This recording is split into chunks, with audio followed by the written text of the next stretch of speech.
Okay, councillors, we're going to begin this briefing with Mel Stevens will be running it, the mid-year budget review, and just a reminder that we are live streaming, so please use your microphones if you wish to talk. Thank you. Okay, thank you, Shire President, and thank you for your time today. It'll be a bit of a group effort today, so I'll kick us off, but then the focus today, I guess, will be on the capital projects and where we're sitting with those. So at that point in the presentation, I'll invite Nick Logan and probably Dave and James also to speak. So just an overview of where we're at. So as you'd all be aware, we adopted the annual budget for this year in July. And then it's a requirement under the local government regs that we must review the annual budget between 1st of January and the last day of February in each year. So that is this review here. For that review, we need to consider financial performance between 1st July and no earlier than 31st December. So we have looked at how we've tracked financially between 1st July and 31st December, and we've considered where we might end up by the end of the year, 30th of June. Concurrent, I guess, we are working on the long-term financial plan at the same time, so over the next month or two we'll be briefing you on where we're at with that, and then we'll kick off into the budget for the next year. So it's a rolling cycle of financial fun. With the 23-24 balanced budget, I just wanted to give you that visual representation just to remind us of what we're looking at when we're talking about a balanced budget, which is what we had for 23-24. So when we're developing the balanced budget, what we're looking at is the cost of our operating activities, so that's things like our waste services, our libraries, our sport and rec, everything that we do day to day. So the net cost of that. The net cost of that for 23-24, as you can see on this picture, is $21.15 million. We then look at net investing activities. So that is the net effect of capital grant income and contributions from community groups, and then our spend on plant and equipment, infrastructure, and that kind of thing. For 23-24, we're expecting a net outflow of $14.665 million there. Net financing activities, we're expecting, or in the budget, we're expecting a net inflow of $5.293 million. Financing activities is the net movement in borrowings and the net movement in our reserves. So it's us putting money into reserves and then taking money from reserves to fund projects.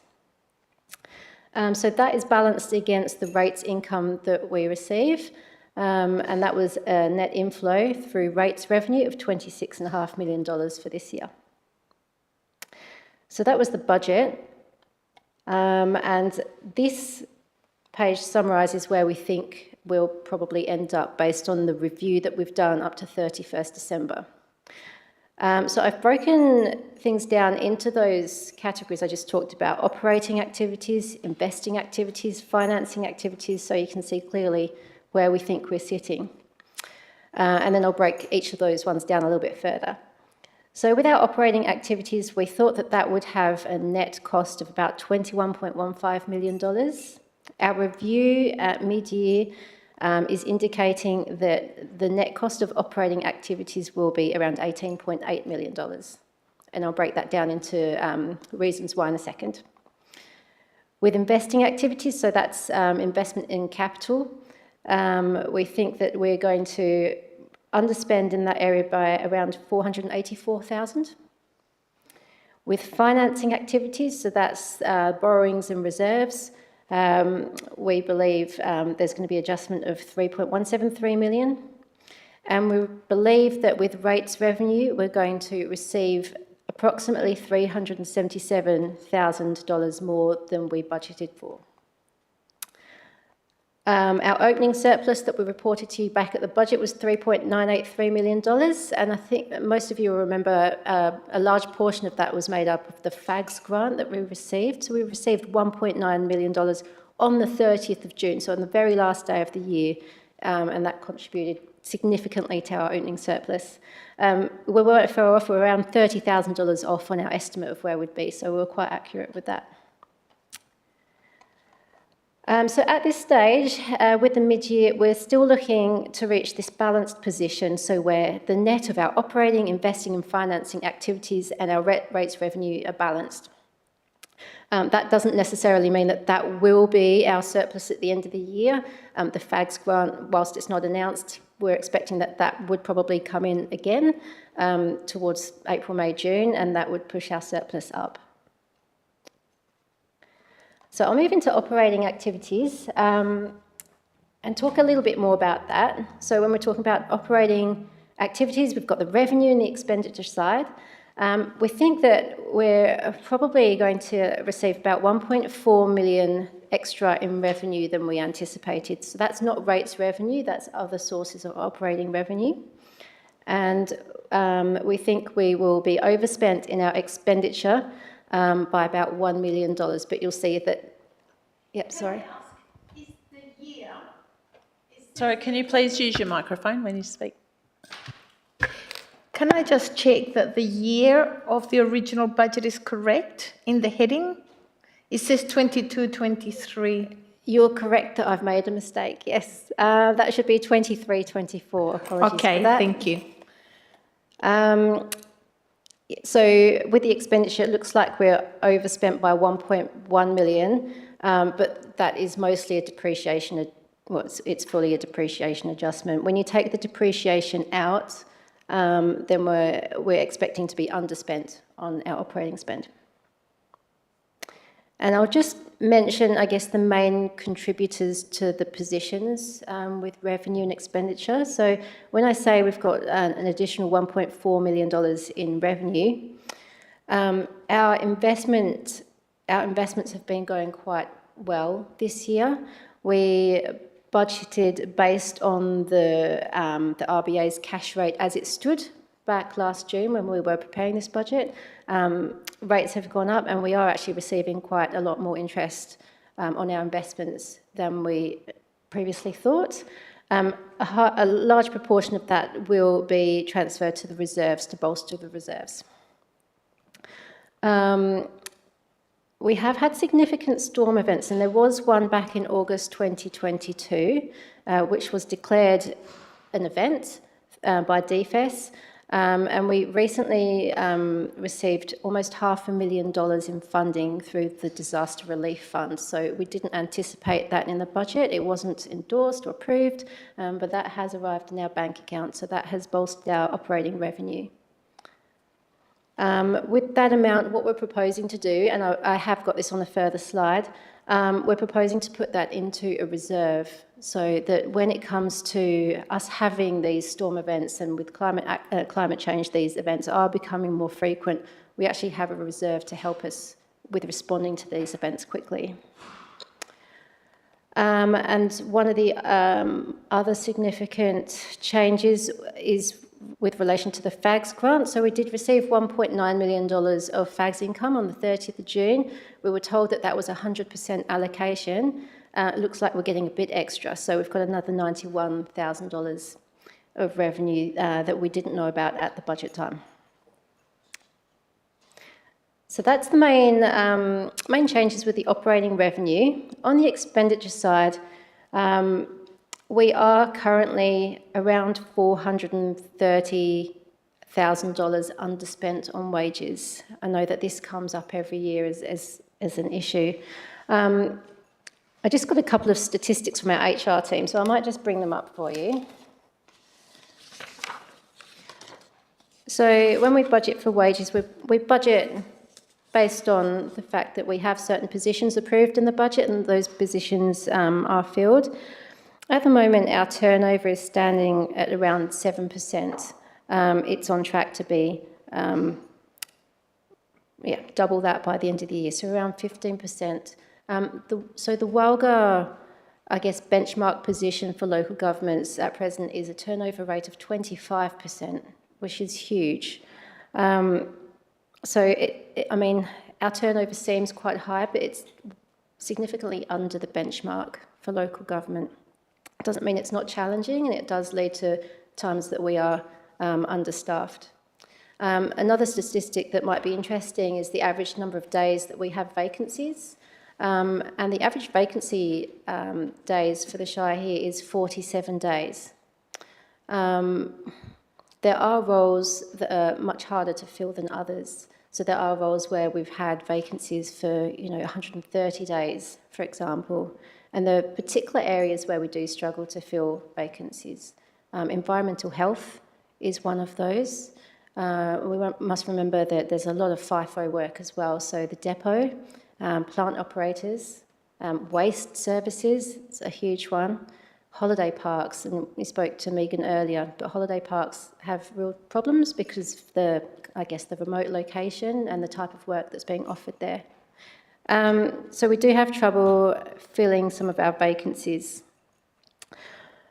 And we also have underspend on materials and contracts. And when I've looked into this further, it really does relate to the underspend on wages. If we don't have the people to do the work, then some of the work doesn't get done.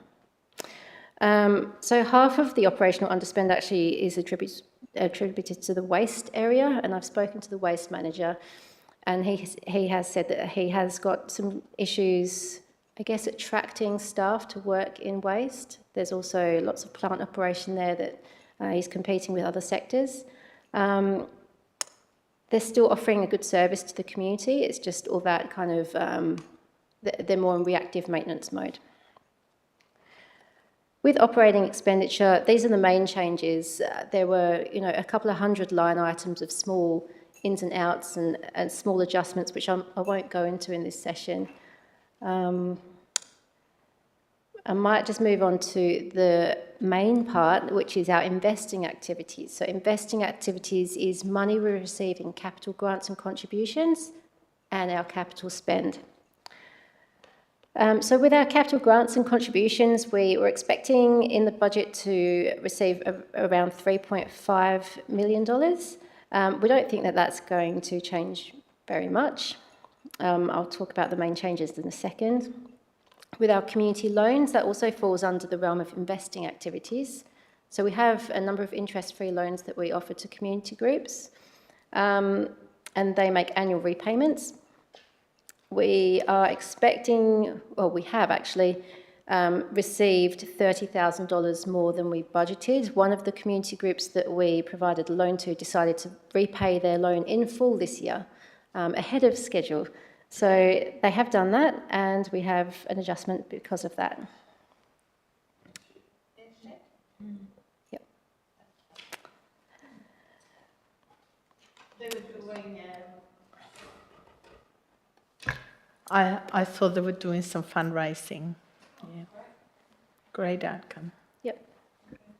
Yes, a positive result there. I guess the main thing here is the capital expenditure. So we had $18.7 million of capital spend in the original budget.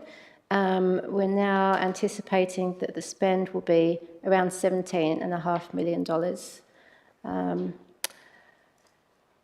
With the capital grants and contributions, I said that it wasn't. There's not much adjustment there. These are the main adjustments here. It's so with the arena grant, we're expecting to receive an arena grant to install some electric vehicle charging infrastructure, both at this building here and at the depot. I'm pleased to say that project is still anticipated to go ahead, but the installation works will be in Q1 next year at this building, and anticipated for Q2 next financial year at the depot. So we're just taking that money out of this budget. We'll put it back in next year's budget. It is 100% offset by a saving in capital cost this year as well, so it's just an in and out. The Augusta Aero Club are making a contribution of $32,000 towards work happening down there, so we've put that in. And there was also a project down at Hart Road to Investigator Avenue. The work was going to cost more than originally budgeted, and the Department of Transport have put in some grant funding to cover 50% of that, as they were covering 50% of the project to start with. Capital expenditure, so we were expecting the $18.7 million of expenditure. We're now down to 17.5 is what we think we're going to spend. There are some, I've broken it down into kind of two parts. There's capital work that we didn't previously budget for, so you haven't previously been advised of those things, and I've listed them down the bottom. And I can see another typo there. It doesn't cost $400,000, sorry, for 2 generators. It costs $40,000 for 2 generators. Apologies. So there is some design work that needs to happen down at the depot for the wash bay, just to fix some issues there. This water fountain installation is at Druids Hall, so with the cost of those amenities becoming less than budget, some of that money was used to install the water fountain, which is wonderful. The generators I've touched on. The street lighting on Ashton Street, that is funded fully by developer contributions. And there is a small item as well, $35,000 there for some office furniture that we have realised we require.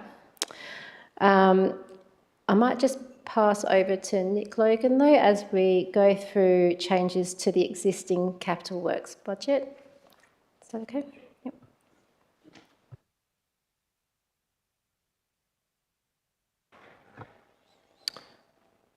I think that's working now, yeah. I'll just ask James and Dave to chip in as may be appropriate. We're probably not covering off on all the capital here, but most of it. There are a couple of other areas of capital expenditure that may not be captured here. Sometimes the caravan parks and waste services might not be addressed today. So this is the main part of our capital expenditure that occurs through basically through James's area. So I'll just touch on some of the changes that we're looking to make there. One is that Hillview Road path. There's a minor change there to cost, which is partly offset by that DOT grant that we've applied for variation to, and that's partly due to a change in the rates of the linear rates of our pathworks through our new contractor. So that's resulted in a change to the budget expectation for that path. The second one is the Blackwood Avenue car parking outside the bakery in Augusta. I think everyone might have had the opportunity to see it, but it's been largely completed now. There's a little bit to go there. There's some line marking and probably a tiny bit of tidy up to do there, but it's been completed. That was made up that was a carryover from last year. It was made up from a number of different sources. It was broken down, paths, curbing, drainage, and a couple of those things weren't captured in the carry forward process. So we're just fixing that to recognise the total value of the project. The Augusta Aerodrome works, so that's relating to the new hangar and straightening out the taxiway at the Augusta Airport. I'm not sure if you might perhaps like to talk to where we've landed with the hangar there, Dave. Just turn your mic on.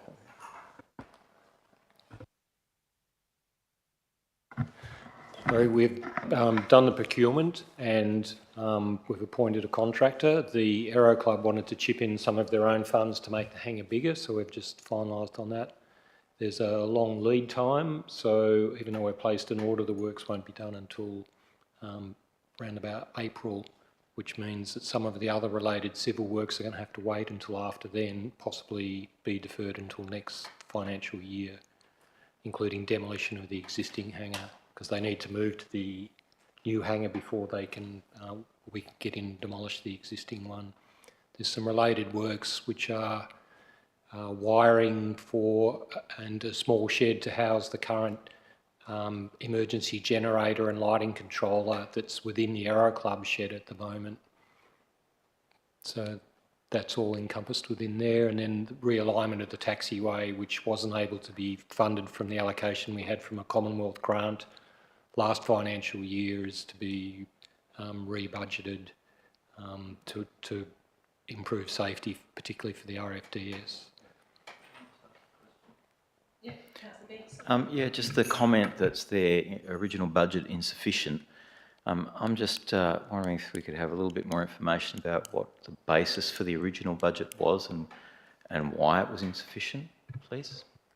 It's just escalating costs for almost everything. We had a $295,000 grant for theoretically realigning the taxiway, constructing another taxiway and linked to the existing runway, relocating the lighting controller and generator and all the new wiring associated with that. But once quotes came in for all of the electrical, civil works, costs were way in excess of what the budget was. So some elements had to be left out of the grant and now funded separately via another allocation. Okay, sorry, can I just ask, just before you talk, Nick, so therefore the funds is about 50 grand actually, council funds, if you factor in the 30 from the Aero Club, yep, okay.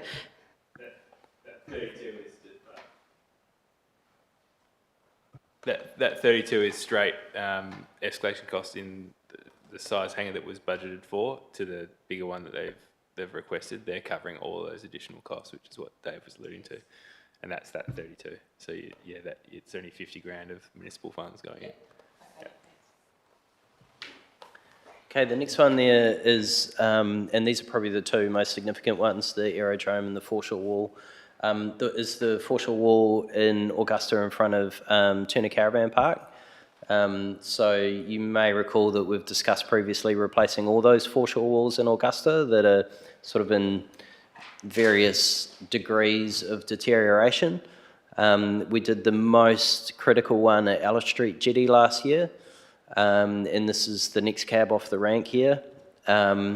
We have had a fairly hard look at the design and the options that are available for replacement of the wall there, and there's really different ways of cutting the cloth. It's likely that replacement of the existing wall is going to be significantly more expensive than that budget, but there's also an alternative approach that is likely to be well within budget. And they both have their pros and cons, not only to do with costs, but to do with effects on the foreshore, how much of the existing amenity we can maintain. It's a big grassed area behind the wall where people kind of gather and you know, enjoy the sunset or enjoy the view. So what we want to do there is to undertake some consultation on the options and the various costs, and to be able to bring that back to you guys to make an informed decision. So we're basically just scaling back our approach there to look at design and a bit more certainty before we come back to you for a more serious financial commitment. Just confirm that it's just the wall from the complete front of the Turner Caravan Park, isn't it, to like where the pine trees are, right?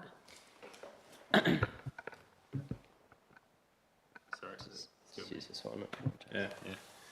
Yeah, that's it. That's the first stage. It's in the long-term financial plan. There's about 5 or 6 years worth of allocations, and through the sort of independent review that was done by Dave's team last year, that was identified as one of the more high-risk walls in terms of its condition. So it's the first cab off the rank. East Augusta is probably next, and then you just keep working through all those foreshore facilities. And that's part of the reason of going back to the public is saying, if we do commit extra resources here, it may defer some of these other replacements, etc. So having that conversation with yourselves and the public before making the decision on which way to go. Yeah. Okay, thank you.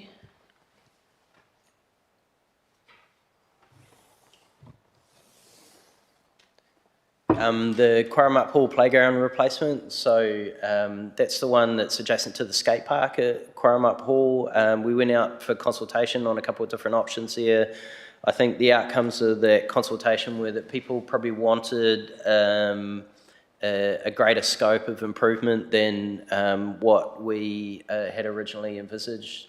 putting into that project. At the same time, we've got the issue around the nature play facility in Quarama, where that's going, if there's council support for it, and that is being considered in the context of the leisure plan and POS strategy. So we've finished consultation on the leisure plan and POS strategy, and we'll bring that back to you hopefully within the next month or two, and that will come back with some recommendations around the nature play proposal as well, and that it may be that incorporating the nature play proposal into the Quarama Hall playground replacement is one of the options.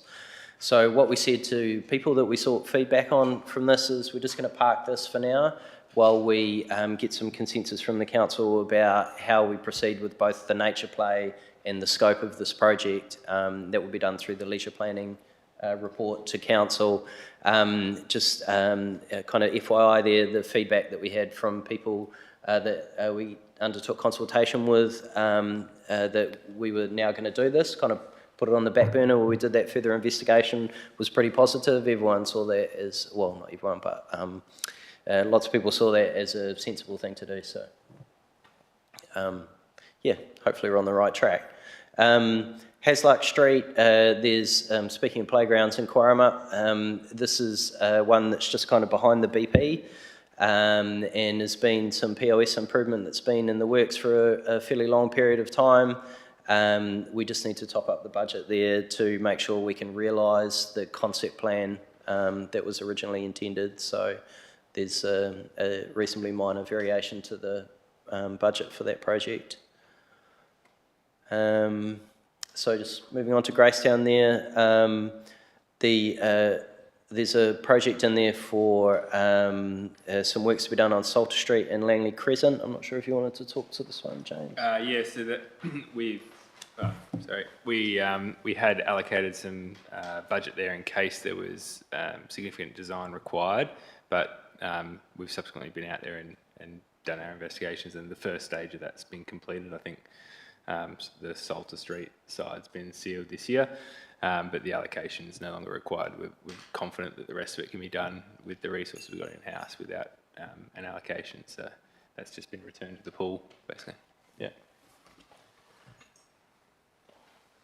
Margaret River capital project. So the top one is a design project. So a lot of the roads around the town centre are quite deteriorated partly due to heavy vehicle traffic that was kind of redirected onto those roads. It's kind of accelerated the rate of deterioration there.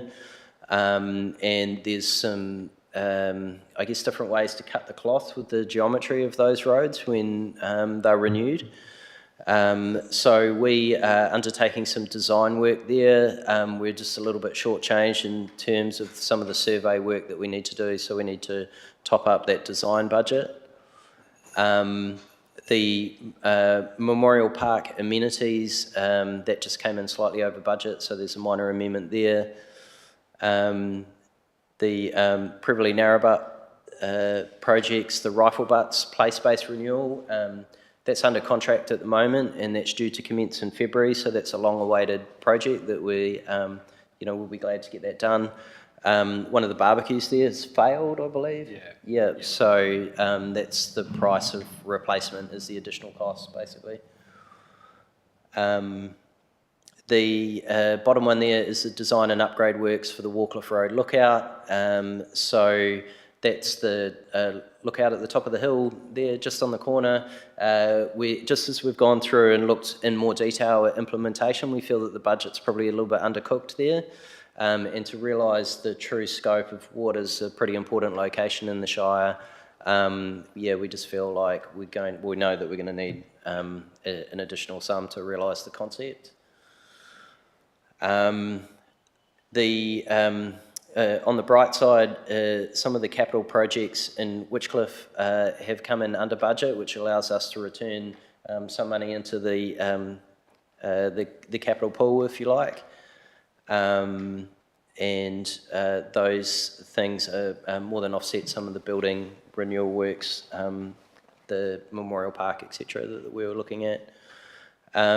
Rosa Brook, Rosa Glen and Malloy Island. I'm not sure if you wanted to talk to those James, or? Can do the Rosebrook design funding.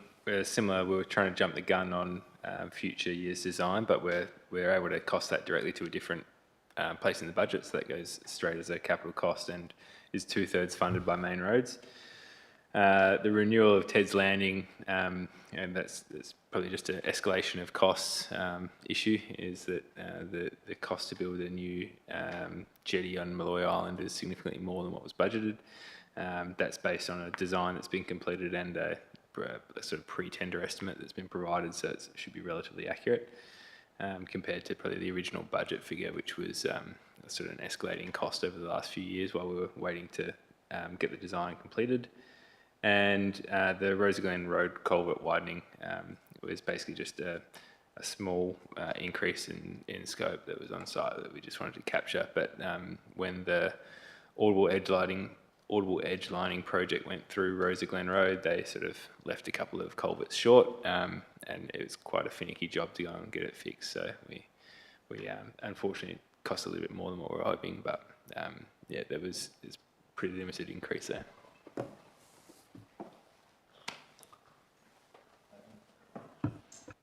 Councillor Boland, did you have a question? Yeah. Please use your microphone. Right, sorry. Just want to go back to the Witchcliffe one. I was at the Community Association meeting there last week, and they were talking about this, and it seemed like the mural wasn't complete and the water fountain wasn't complete. This is part of the public toilet upgrade, is it? Yeah, that area? which I thought might be included in those. I was just wondering whether it is complete or those things still to be done. David Nicholson will answer that for you. The mural is part of a separate project that's funded by the RAC for an activation grant.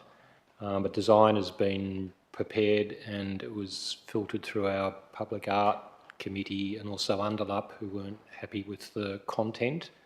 So some negotiation that's be fairly sensitive needs to take place to get something that is more appropriate.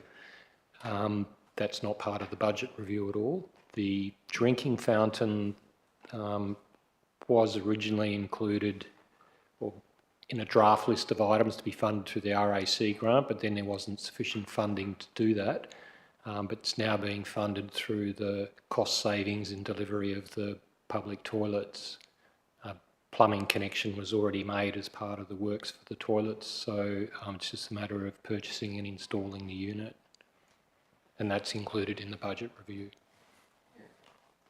Councillor Binks?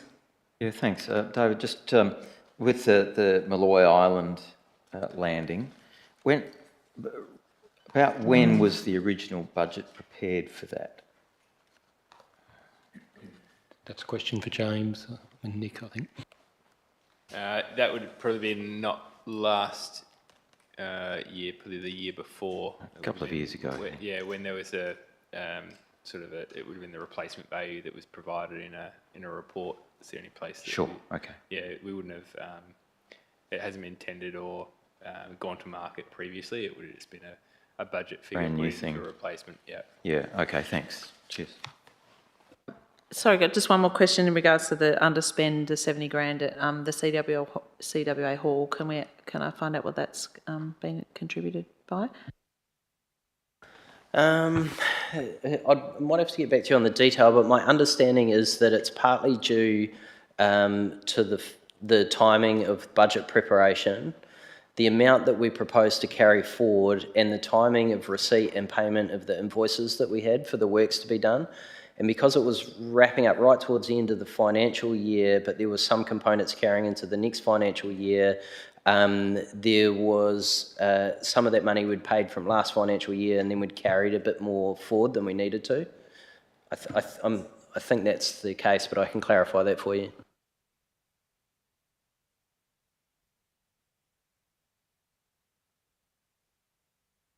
The last two there are just the plant replacement program and the EV charging infrastructure. Mel's spoken about the EV charging infrastructure just before. I'm not sure if you just wanted to touch on the plant program, James.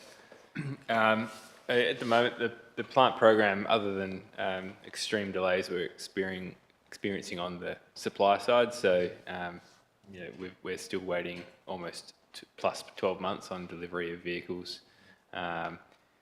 which is unfortunate, but we're sort of, they're all replacements, so we're not selling the old vehicles before we receive the new ones, so that operations can continue. And that's just basically, it keeps deferring into the future, which isn't the end of the world because we have a pretty new fleet overall. Our fleet average age is significantly lower than the commercial sector, so we're in a relatively good position to allow these things to continue on. And the other part that's probably contributing to the slower procurement is vacancies in our workshop. So our senior management in the workshop has sort of been in a state of flux for about 12 months. So we're sort of, some of those procurements have been deferred until we have someone in the position that's able to give us the technical advice on what we should be purchasing. Yeah.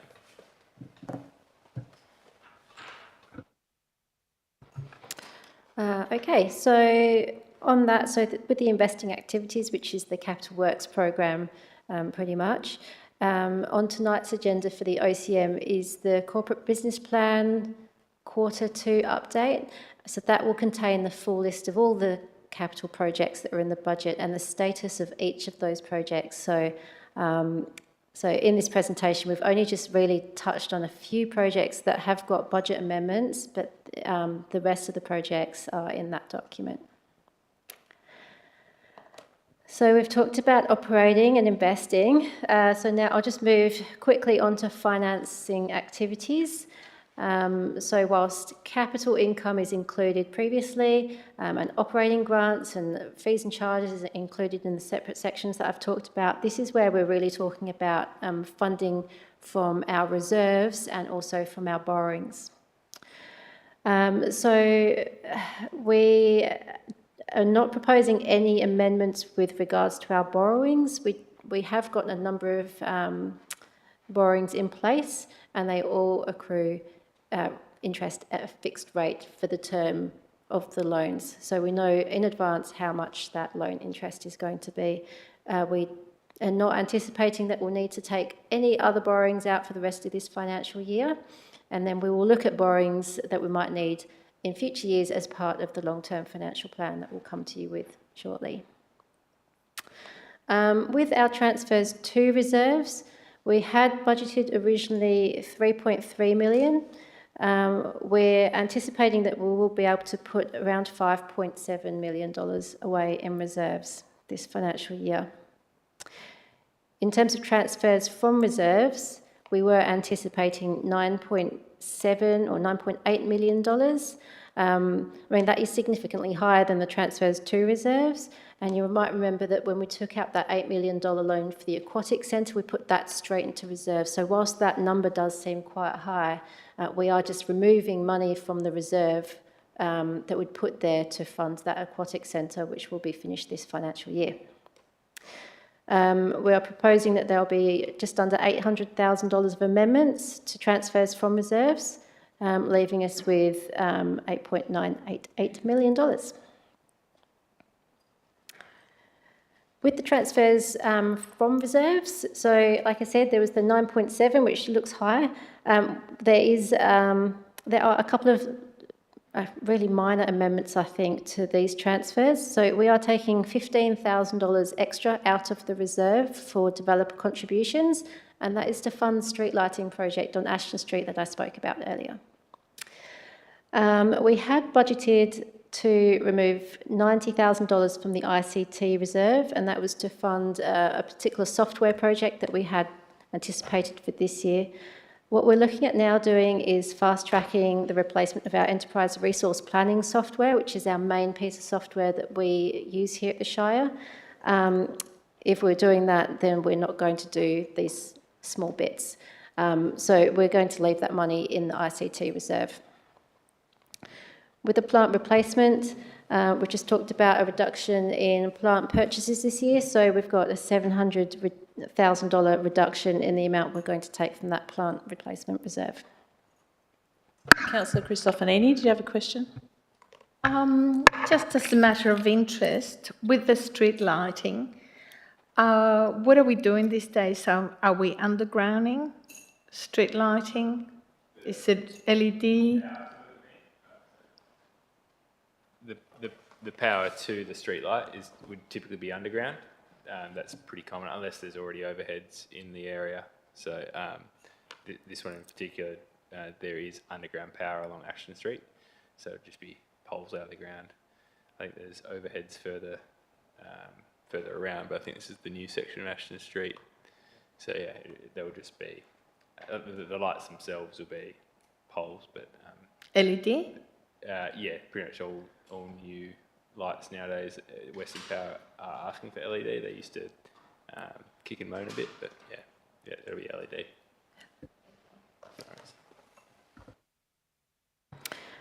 Okay, and then final slide, transfers to reserves. So we had budgeted $3.3 million to be transferred to reserves for future purposes. We're now thinking that figure might be more like 5.7 million.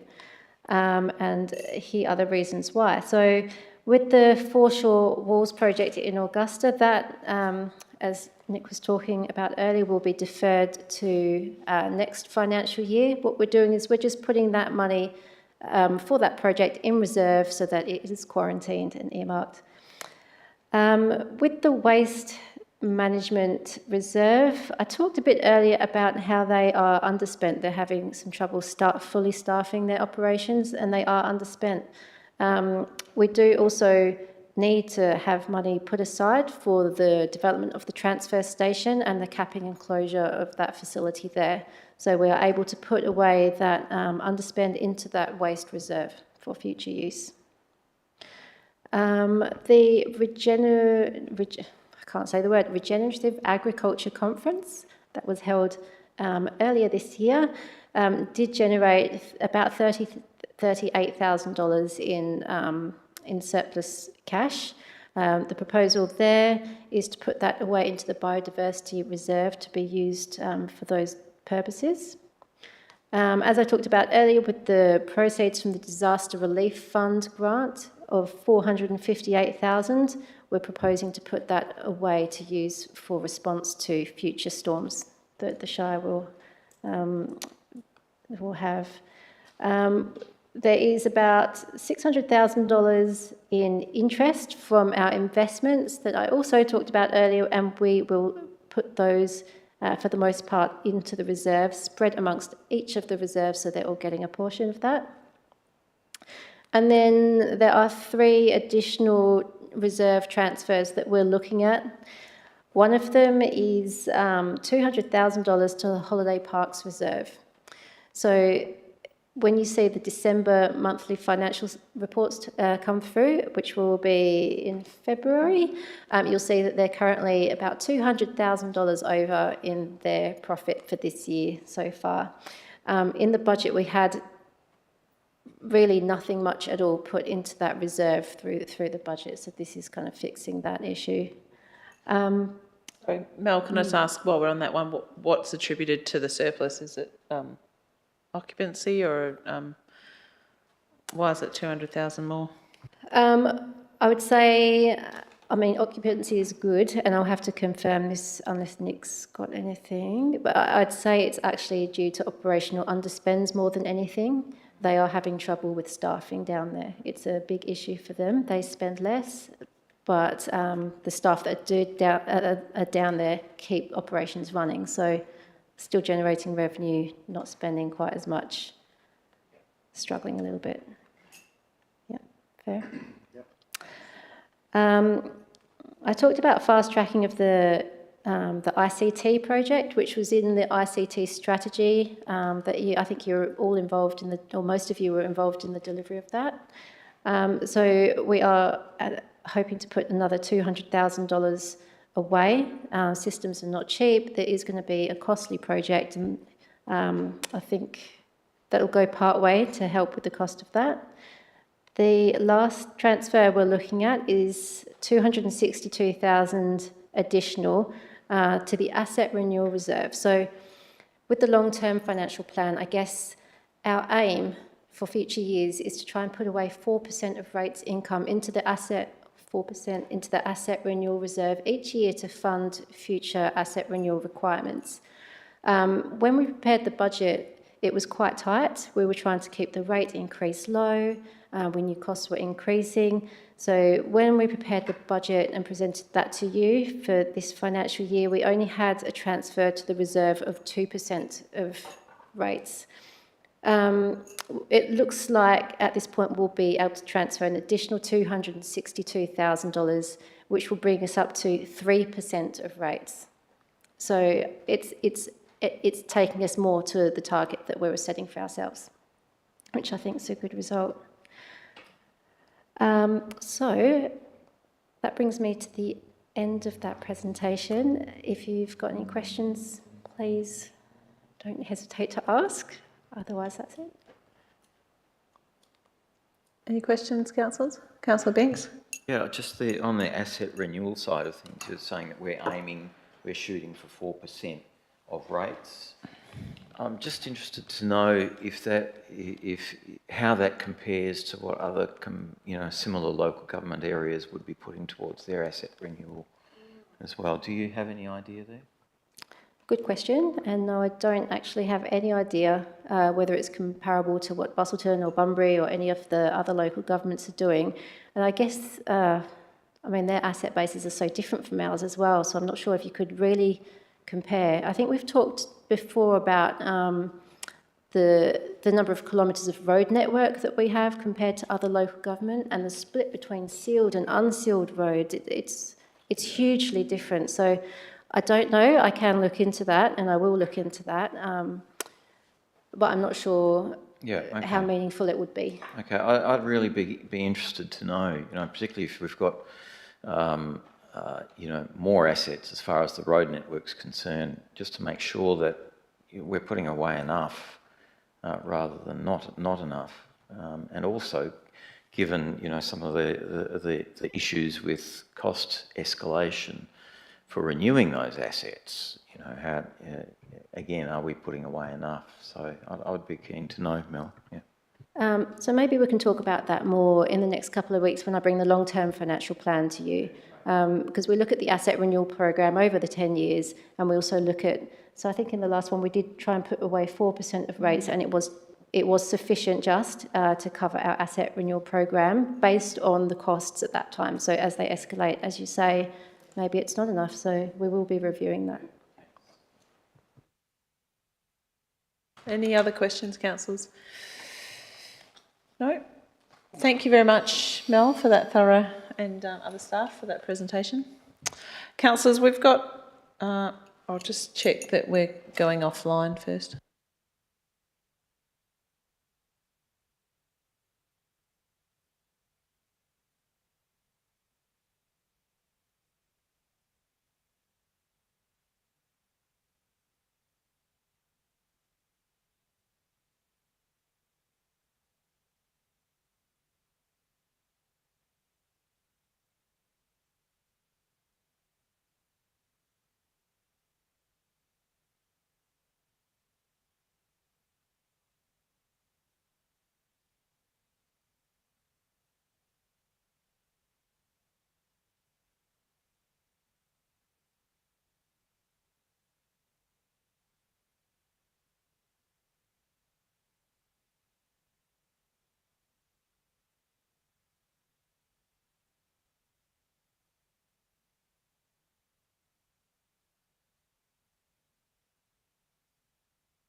Kaya, everybody.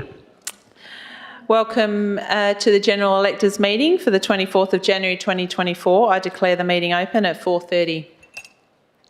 Kaya Kwaba Kiji Jinang Nuna Yagara Yaranga Wadani Buja. Hello, good to see you together, all together on Wadani Buja. Nala Katich Wadandi Yangarjali Wadani Buja. Nala Jena Bidiwa Wato Yalgara. I would like to acknowledge the Wadandi people, the traditional owners of Wadandi country. Members of the public, first of all, welcome and thank you for coming. This is your meeting of the year. So the purpose of the General Electors meeting is for you, the electors, to receive the Shire's 2022-23 annual report and to raise any other general business relevant to the Shire. There's an opportunity for you electors to ask questions and put forward any motions for Council's consideration at a later date. You're all members of the public are welcome to attend this meeting, but only electors within the Shire are entitled to participate. So I'll just run through the order of business so you are aware of what's going on. So we'll have public question time next. So that is your opportunity to come up to the podium. Please put the microphone on and state your name and address and ask any questions to myself, and that is directed to Council, of course, as I'm speaking on behalf of Council.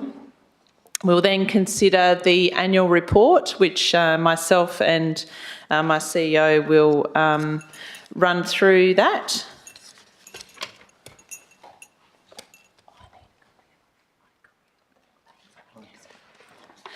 Then we will go through the general business from electors, so yourselves, that's your opportunity to raise any motions that you have, and then we'll close the meeting.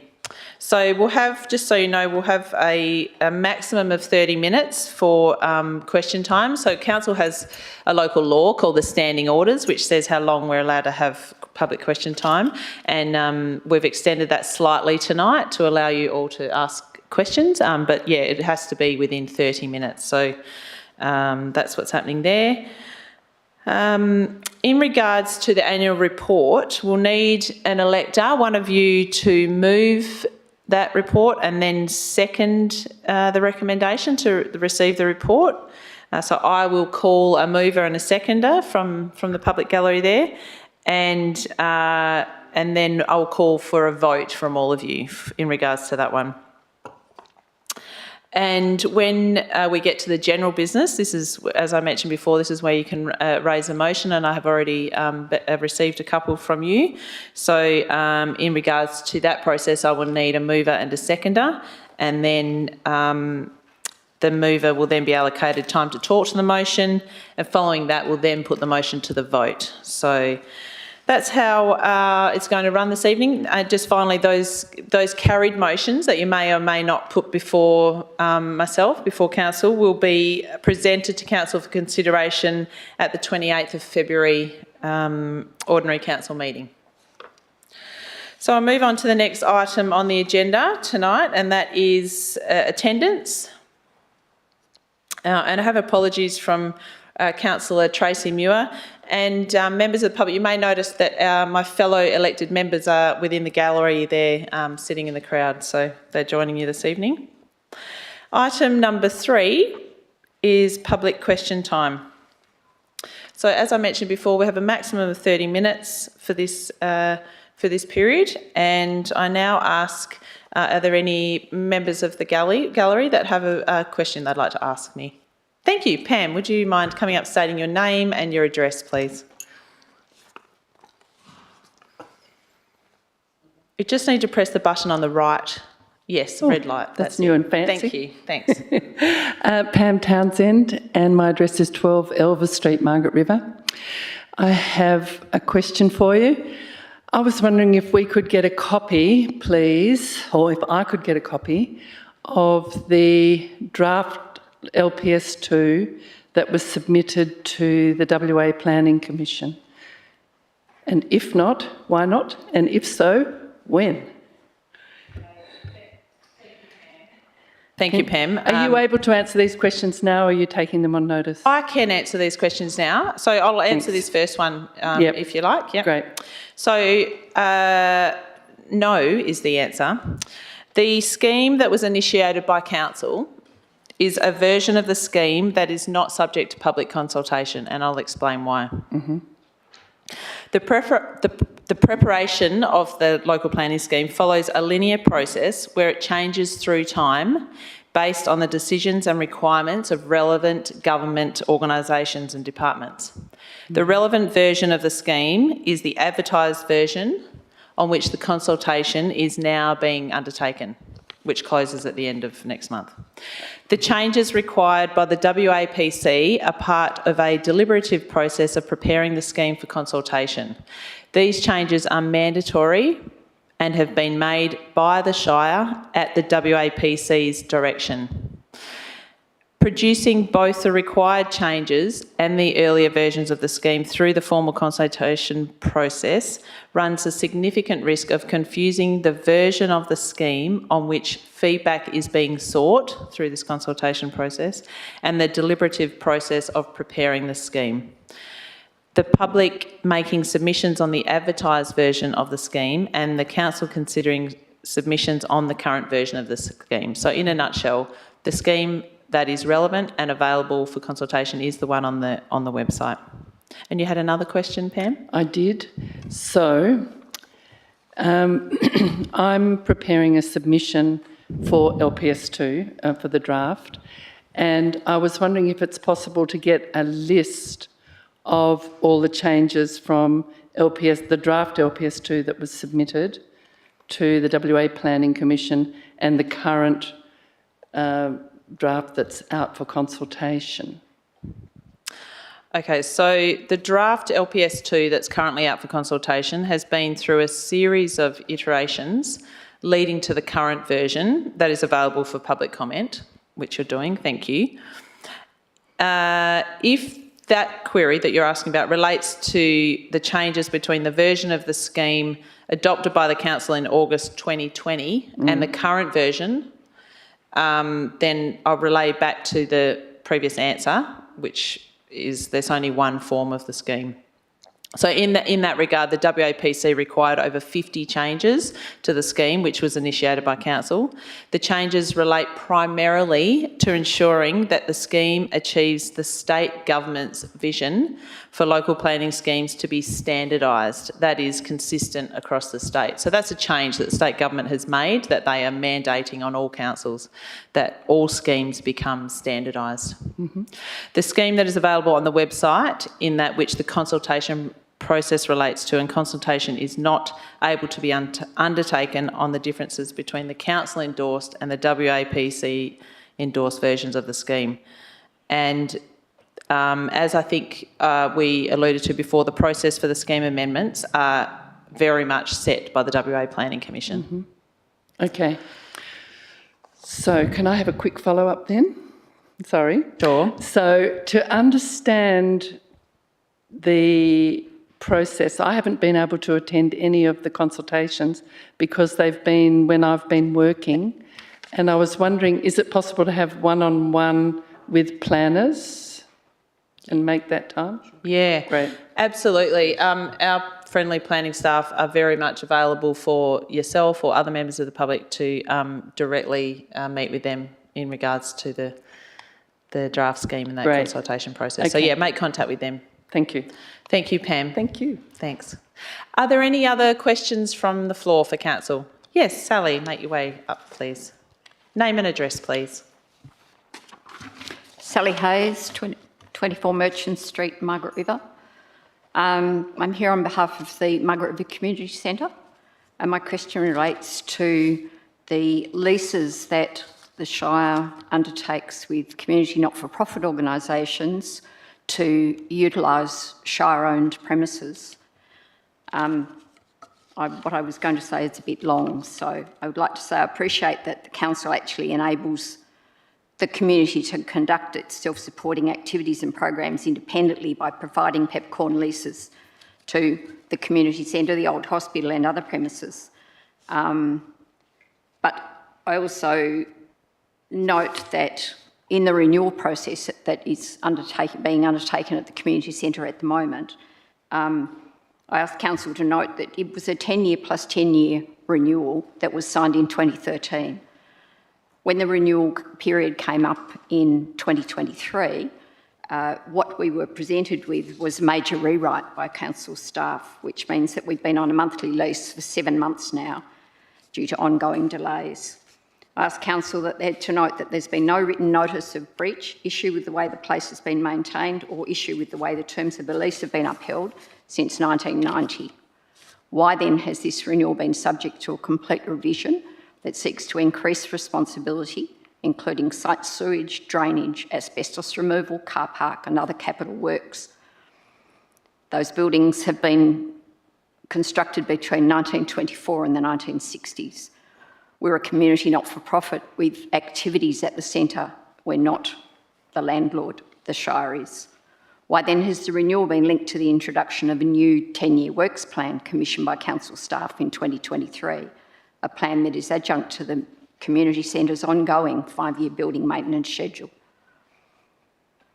I ask the council to note here that the key implication of this lease renewal delay includes deferral of planned urgent renovations and the inability to seek grant funds for projects or activities, which is how we have maintained the amenity and accessibility of the place for 34 years, because funding is not available without a secure lease arrangement. Is it now council policy that not-for-profit community organisations who undertake peppercorn premises leases with the Shire will be fully responsible to maintain and upkeep those buildings and sites while the Shire retains ownership, especially where vested Crown land is concerned? Thank you. I've got a copy for you, Nick. Oh, thank you, Sally. Yeah, that'd be great if you could provide a copy of that. I'd like to take that question on notice, Sally, so I can get a comprehensive response back to you. So the response to that question will be provided in the minutes of this meeting. Okay. Thank you very much. Thank you. Thanks. Are there any other questions from the public? Mr Giles, thank you. Name and address, please. Todd Giles, 441 Hadley Road, Witchcliffe. As you know, I've been a long time president of the Witchcliffe Progress Association, or Community Association now, and on our agenda for 16 years has been the playground, and we'd really like a comprehensive playground in Witchcliffe. I know I've been discussing with Nick for many, many years. It's sort of work in progress, but we want some action. The first one, and the second one was the ward system. I've heard that it's a state directive not to break the ward system down, but other big shires within the state still have the ward system. So, you know, we've got quite a few representatives from Quarramup and quite a few from Margaret River, and only one from Augusta. So, thank you. Thanks for your question, Todd. I might direct the playground, the latest on the Witchcliffe infrastructure projects, to my director, Nick Logan, and then I think I would need to take the ward's question on notice. We have recently had a ward review, but yeah, there has been some change in state legislation which impacts that, and I'm not 100% clear on that, but I will direct the first question to Nick Logan. Thank you. Through the chair, just by way of quick update, forgive me if I'm going over something you know here, Todd, but I guess the plan to construct the playground, a series of playgrounds in Witchcliffe is the public open space strategy and the leisure plan. That's been out for consultation recently, and I trust you made a submission on that process. We hope to bring that back to council within the next couple of months, and we'll be able to then prioritise the works. Under that, within the leisure plan, it shows the development of the redevelopment of the hard courts and an associated playground within the next financial year. So yeah, we'll hope that gives you some certainty about the time frame. Thank you, Todd. And if you could please provide your questions via email or whichever way you like paper, that'd be much appreciated. So I'll take the second one on notice and we'll have that published in the minutes. Thank you. Are there any other questions from the public for council this evening? No? Okay then. So I'll close question time at 4:45. The next item on the agenda is 4.1, and this is the consideration of the 2022-23 annual report for the Shire of Augusta Margaret River. And excuse me, to introduce this, myself and the CEO will read a message from the annual report to start up. On behalf of Council, I am pleased to represent the 2022-23 annual report. After the challenges faced by the Shire in 21-22, including COVID-19 and bushfires, this last financial year presented an opportunity for Council to refocus its efforts on delivering the full vision of our community to be a community that is sustainable, inclusive, connected to place and respecting Budja. We live in one of West Australia's most accessible local government areas, and the Shire was awarded the Most Accessible Community Award 2022 for the 4th consecutive year. This award recognises Council's commitment to improving access for people with a disability and inclusion for the whole community, regardless of race, gender, age and ability. As the first destination in WA and only one of 4 destinations in the whole of Australia to become a certified eco destination, we continue to ensure locals and visitors alike are aware of the positive environmental and social initiatives and encourage all to tread lightly on the land. We're proud of our ambitious climate action plan and are working hard to achieve net zero in 2030. We recognise that each town site within the Shire has its own distinct characteristics to be celebrated. Through our long-standing relationship with local Wadandi elders, traditional custodians and the Underlup Rangers, we continue to work together to protect local culture and environment. Our Jenna Yang Mundamung, which is our Walking Together strategy, was developed in partnership with local traditional owners to facilitate a richer understanding of our cultural history. During the year, we commenced the rollout of dual naming of key Shire buildings, including the Heart as Nala Bardit Maya, the Story House, the Recreation Centre as Nala Wabi Maya, our Playhouse, the Shire Libraries as Nala Kartajing Maya, our Knowledge House, and the Shire Administration buildings as Korling Wongi Ni, coming, going, talking, listening. I was honoured to attend various Shire events throughout the year and formally welcome another 49 Australian citizens to our Shire in various citizenship ceremonies. Another highlight was hosting the Ambassador of the Kingdom of the Netherlands and the dignitaries. The 400th anniversary of the mapping of the coast by the Dutch VOC ship the Lewin was commemorated, culminating in a community celebration throughout Augusta. The Shire continued to fund numerous major events, including Cinefest Oz, Strings Attached Guitar Festival, Margaret River Readers and Writers Festival, Fine Vines, Cabin Fever and Rapid Ascent Ultra Marathon. The Shire is committed to strengthening our community through events and acknowledges each community member has knowledge and skills which are valued and can be celebrated. I would like to thank and acknowledge the Shire Executive Leadership Team, Shire staff and my fellow councillors for their resilience and dedication to serving the community. So folks, this is from the Shire President Paula Cristofanini of the time of 2022-23 annual report, and now I would like to pass over to the CEO who will also read the report from the annual report. Thank you, Shire President, and thank you very much everyone in the gallery. It's a great turnout. I'm reading the report from my predecessor, Stephanie Addison-Brown, that appears in the 2022-23 annual report. The Shire provides a broad range of services and facilities for our ratepayers, residents, businesses and visitors, and this year we continued to improve upon our service delivery whilst also delivering a range of projects and initiatives.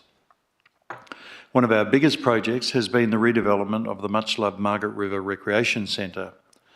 There are a huge number of moving parts with a complex refurbishment of this scale, but the finish line is in sight and we're looking forward to welcoming everyone back in early 2024. The new improved centre has been carefully designed to meet sustainability criteria and to be accessible for all. As well as looking fantastic, it will be a high-quality, durable and low-maintenance building which will serve the community well into the future. Mid-year, Council endorsed a new 5-year management agreement with Arts Margaret River to deliver programming at the Margaret River Heart, Nala Badip Maya. This new co-managed model brings together the collective skills and experience of Shire staff and the Arts Margaret River team, and we are all excited to see the Heart reach its full potential in the upcoming years. Recognising the evolving needs and expectations of our diverse and growing community, we also developed our first customer experience strategy. The goal of the strategy is to make sure we're approachable and easy to interact with while maintaining a community and customer-centric approach to all the services we deliver. Ms Addison writes, I'm pleased with what we have achieved during 22-23 and thank Shire President Paula Cristofanini, councillors and our incredible team of staff and volunteers for their continued commitment to serving the community. Thank you. Thank you. So we now need to move a motion, or yourselves need to move a motion, that is that the general meeting of electors receives the 2022-23 annual report for the Shire of Augusta Margaret River. Do I have a mover of that motion? Pam Townsend. And a seconder? Peter Goodwin. Thank you. Pam, do you wish to speak to that motion? No, other than to say that you're all working very hard and you've come out of a difficult period, and 2024 is going to be fantastic with our new council and our new CEO, well, acting CEO. Thank you. Thank you. And now we need to put this motion to the vote. So everyone in the gallery, all those in favour of this motion? 1, 2, 3.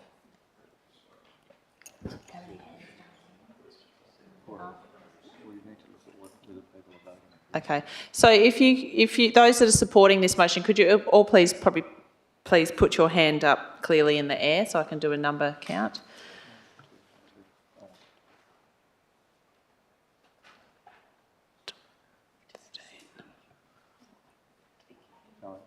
No. And those that are opposed to this motion, please put your hand up. So that's carried. Thank you. The next item on this general electors meeting is item 5, which is general business. So 5.1, so this is where you have the opportunity to present motions to council. So I ask if there's any motions from the floor to present to council. Yep. If you'd like to come up to the microphone, Brad, and read them out. Thank you. Yep. Okay. Thank you. And would you mind stating your name and address, please, before you commence? Thank you. Sure. Brad Noakes, 600 Holland Road, Forest Grove. I move that regarding the LPS2, the Shire continue to recognise the zoning of priority agriculture farmland and the text that supports priority agriculture. Furthermore, the Shire include the highly productive Scott River farmland and Margaret River catchment farming land that are currently zoned in general agriculture in the priority agriculture zone in order to prioritise, support and protect valuable farmland and farming businesses into the future. Thank you, Brad. So you've moved this motion, and can I ask for a seconder amongst the crowd? And what was your name, sorry? Tony Mostert. Sorry, could you say that again? Tony Mostert. Tony Mostert? Thank you. Mostert.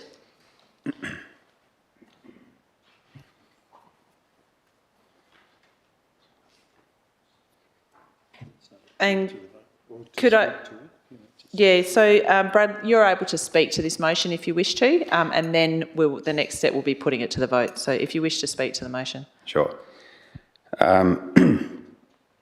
Well, if I may read from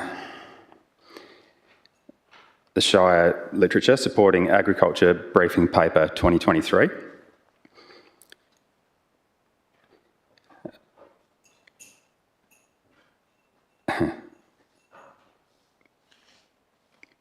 Agricultural output in the Shire is worth around $80 million and the second largest employment area.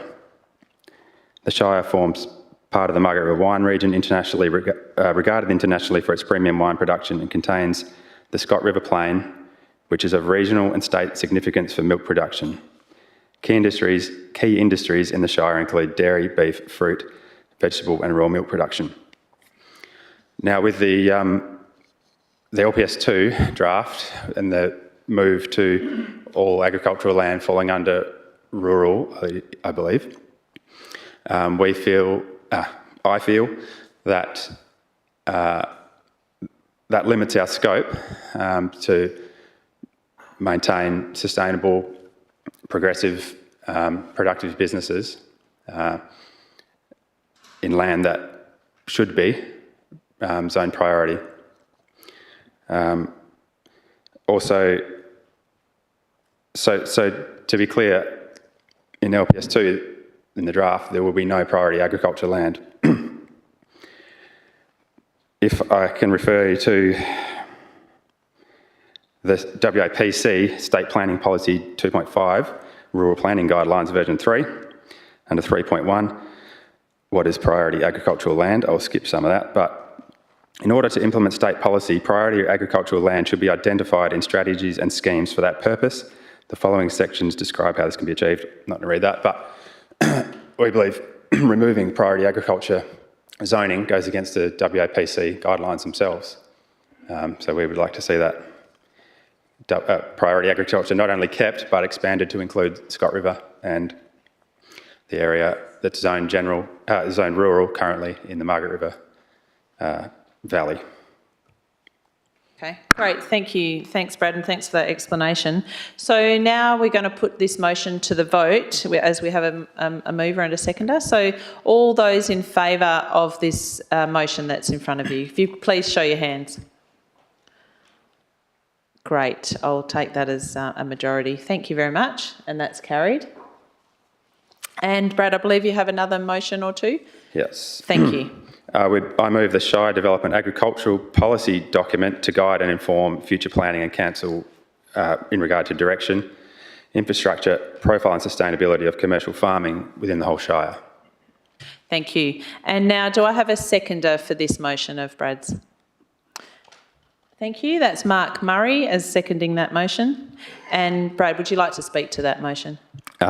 Yes, briefly. I think through the process of working through the LPS, we've discovered there's a lot of policy documents that the Shire has that have influenced the LPS2, but there is not one for agriculture, and we believe that's pretty important.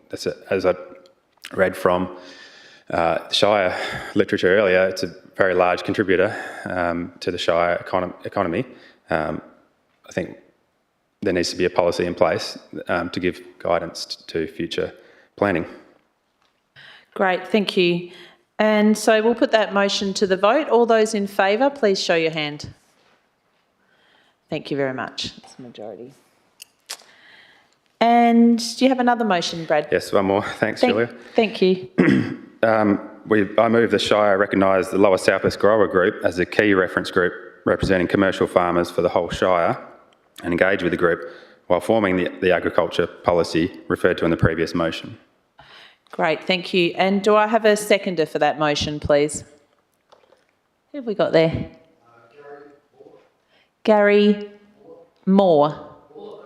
Buller, sorry, Gary Buller. Thank you very much. And would you like to speak to that one also, please, Brad? Yeah, just Thank you. briefly, yeah. I mean, it's pretty self-explanatory. I think if the Shire is to form an agricultural policy, we'd like to have the right people in the room, and we believe the Lower South West Growers Group is representative of the industry and would be the right people to consult. Great, thank you very much. So now we'll put this motion to the vote. All those in favour, please show your hands. Thank you very much. That's a majority. Great, is that all your motions, Brad? Yes, thank you. Yep, thank you very much. So, members of the public, are there any other motions that anyone has?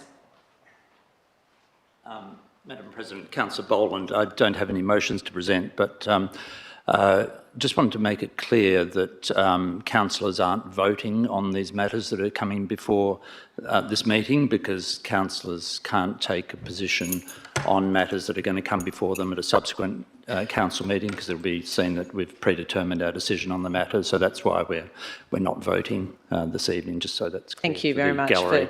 Thanks, Councillor Boland, for mentioning that. I should have mentioned that in my introduction, but yeah, no voting from our council members. Thank you. Are there any other items of general business or motions that anyone would like to put forward? This is your opportunity. No? Okay, so that leads me to the last and final item on the agenda, which is item 6 and closure of the meeting. So closed at 5:01 p.m. Thank you all very much for your attendance. I'm really pleased to see so many people attend tonight. So thank you all very much. Thanks.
Yeah, I got it.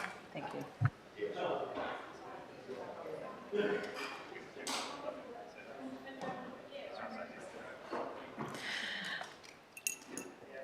Kaya, everybody. I'd like to declare the Ordinary Council meeting 24th of January 24 open at 5:30. Thank you.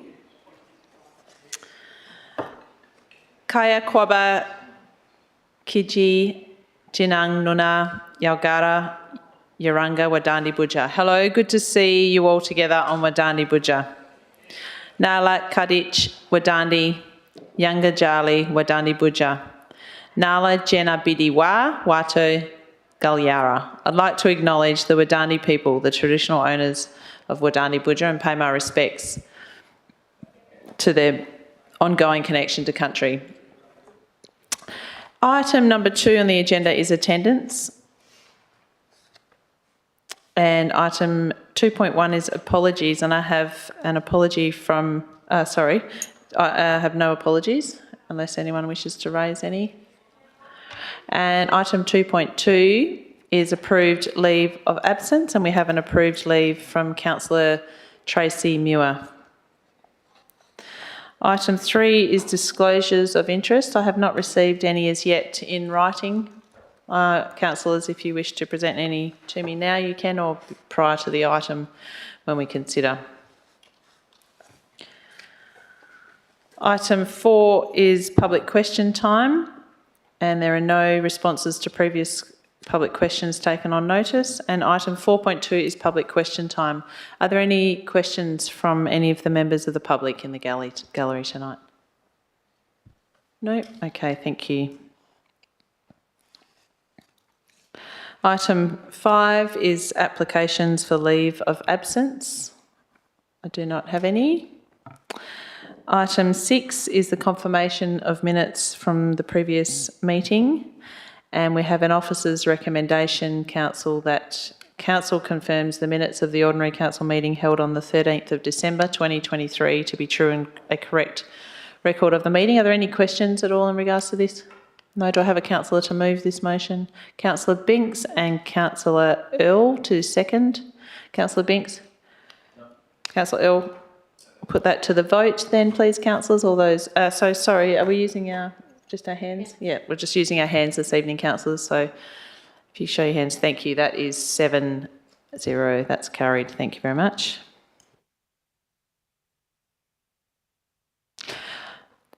The next item is item 7, deputations, and I have 7.1, a deputation from Ray Borskas, and this is in regards to item 11.2.3. Ray, would you like to come up to the podium, please, and state your name and address? Thank you.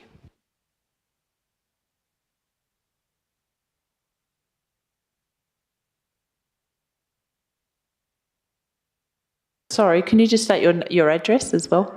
Yeah. 66 Tunbridge. Thank you. Thank you.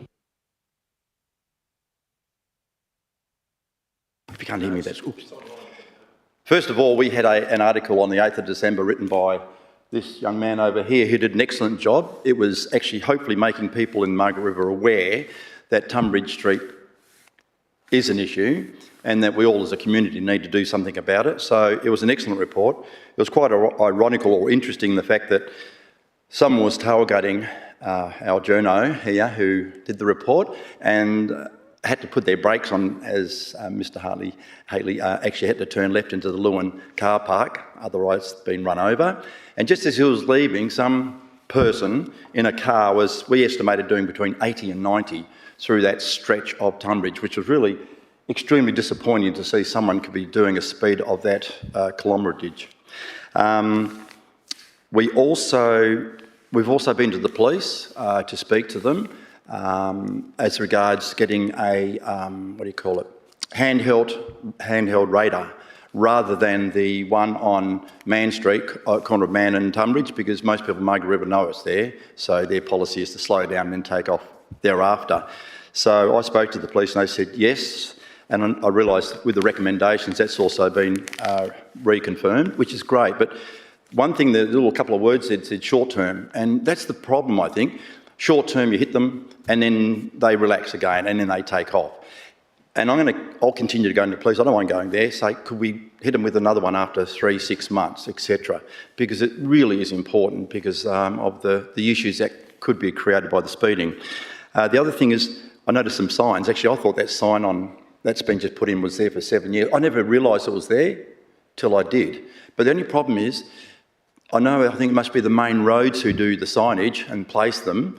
As you go through that peanut roundabout, whatever it is, and you take off, the last thing you see is a sign, because just to get through the roundabout is an achievement and a half, and you feel proud of yourself getting through. But the sign that was there that is hidden by a beautiful peppermint willow tree sort of is out of sight till you get past the tree, and then all of a sudden you actually see the sign. Even the one on the roundabout, I drove there to have a look, I didn't realise it was there. Because people doing a roundabout are navigating, looking, make sure all the cars, you take off again and they go straight past the sign. That's why when we first asked to have them on Tunbridge, it's a straight stretch. There's a little bend in that straight stretch, but that's where they really take off. It's the straight stretch where they really take off. And that's why the Farrelly Street one would have told these people, hey, this is 50. And also off railway saying, this is 50 here. Because all of a sudden you sort of miss those signs. But I spoke to other people in the street about it and they said, yes, we miss those signs. We'd rather have it where it was. But that's where it is at the moment. The other thing is, and the last thing, was the suggestion of a solar powered. I was going through the Shire of Augusta and Jarrahdale, where I used to live, and they've got the signs with solar powered stating to the people, this is the speed you're doing. Happy face if you are doing the right speed and if you're over the speed. And psychologically, signs, goes to prove, signs sometimes just don't work. Having that on Tunbridge, especially in the middle part of the stretch where they really take off, I thought was a good idea, but that's not been pursued. But it's something worth considering because we've got to do something different other than the normal stock standard stuff because people just really aren't getting the point.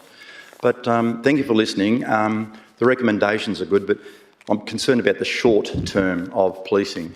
And I've spoken to the police on the road, and they said they'll definitely be out there, and I communicated with the local police station. Thank you. Great, thank you very much, Ray. Are there any questions from any council members for Ray? No, thank you very much.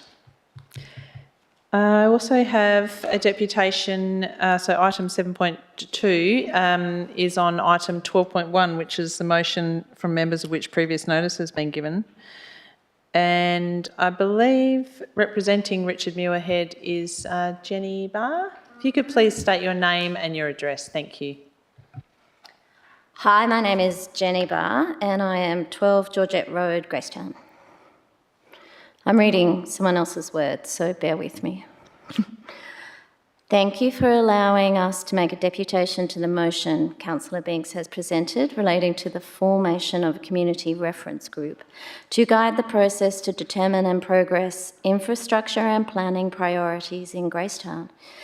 As councillors and Shire staff are aware, the Gracetown-Quarramup Bay community is an engaged population.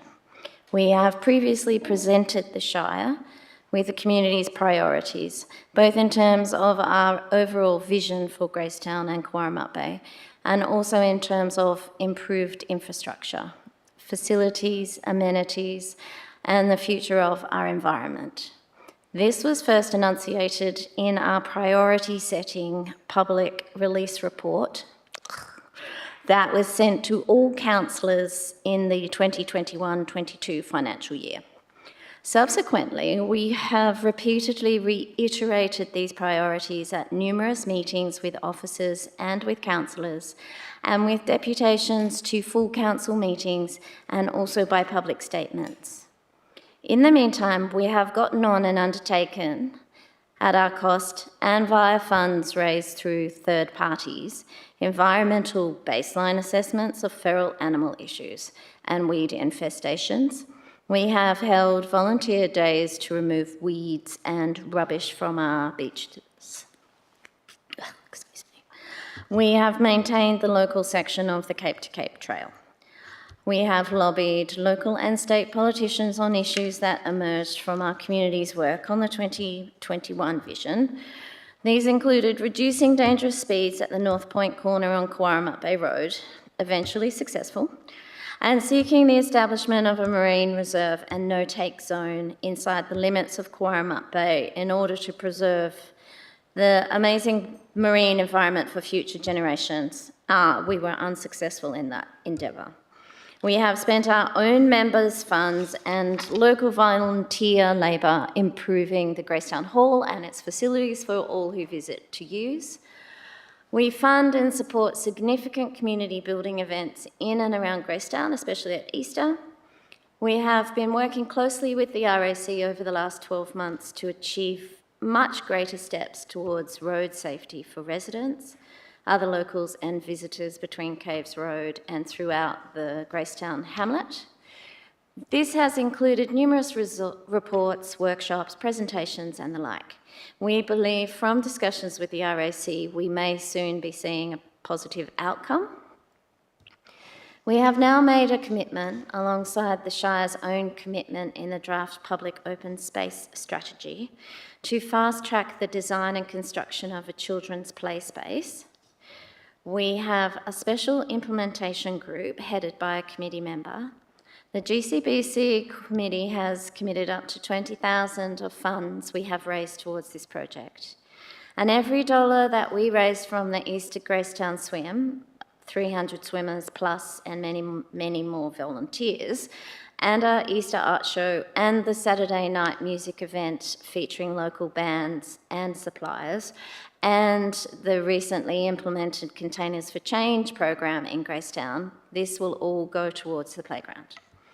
We have commenced work with Nature-Based Play, a well-known and widely utilised playground designer, and a local traditional custodian on preparing designs for consideration. We first re-engaged the Shire on this issue in late 2022 and continue to have ongoing communication regarding a playground being constructed at a pre-identified site next to the hall, the same site in previous Shire concept designs. Through this and other actions, We are gradually building a vibrant, but small, community activity hub around the hall, the tennis court, the half-court basketball court, and a small informal skate park. We applaud and respect the motion presented by Councillor Binks and acknowledge that it is presented with the best intent. However, in many ways, we are feeling talked and consulted out. Our community is getting restless and we now need to see action actually being taken on the ground, and where we do not, we wish to endeavour to take action ourselves. We can let the Shire know in one A4 sheet what our other priorities are. And indeed, you are already aware of the key ones, as the paper attached to item 12 says. The shared path along Quarmut Bay Road is being separately investigated, and a feasibility study has already been conducted and reported to Council. This shared path has been an ongoing issue, for 20 years. I'm sorry to interrupt, Jenny. Richard may not have told you, but you meant to stick to 5 minutes. So are you almost there? I'll allow you to continue. Yeah, okay, thanks. I just don't talk as fast as Richard. That's okay. And he's written a lot. It's fine. I'll allow you to continue. Thank you. I'm almost done. The car park at the main beach is another issue well known to the Shire and of great concern to residents. However, it doesn't need another community workshop or community meeting to work it out. The GCBC has already commissioned and paid for preliminary work in a feature survey, which was completed by a licensed surveyor. It now needs a civil engineer to take that survey and expand the size of the car park as much as possible with the environmental constraints taken into account. Then provide options for environmental friendly surfaces which allow drainage and cost effective to maintain and better meet the ever increasing demands being placed on the main beach. We also note that the following community consultation undertaken by the Shire in March 2023, and note that everything did appear to grind to a halt as the specific officer involved has now left the Shire. So in summary, whilst as we said above, we applaud the intent of the motion, we believe rather than the Shire putting more staff and resources into meetings and discussions, we are happy to present a short list of key priorities that need doing.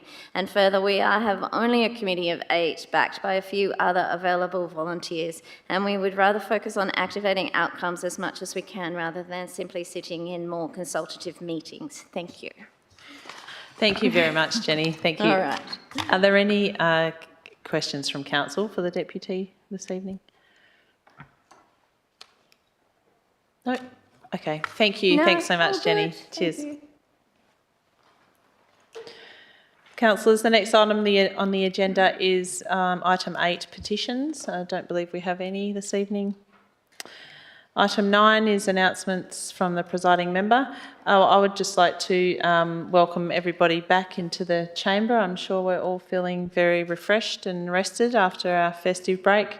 And to also introduce our temporary CEO, Arthur Curran, and welcoming him to the chamber for 2024. And here's to a good 6 months, and thank you for assisting us in finding our new CEO for the future.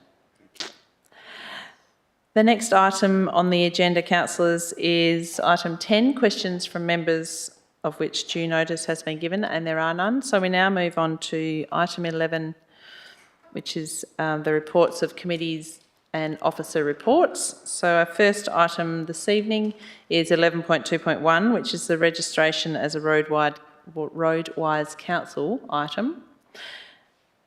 Councillors, are there any questions in regards to this motion or this item? No. Could I have a councillor please to move the officer's recommendation? Councillor Binks, and a seconder, Councillor Keno. Councillor Binks. Thanks. I'm happy to move the motion as written. Thank you. Councillor Keno. If there's no one that wishes to speak, or does anyone wish to speak for this item? Any councillors? Yep, Councillor Boland. Yep, that's been corrected. It was just the missing an A in the point 1 there of the motion. So if there's no councillor that wishes to speak for or against, I'll put that to the vote. All those in favour, please show your hands. Thank you, that's 7-0.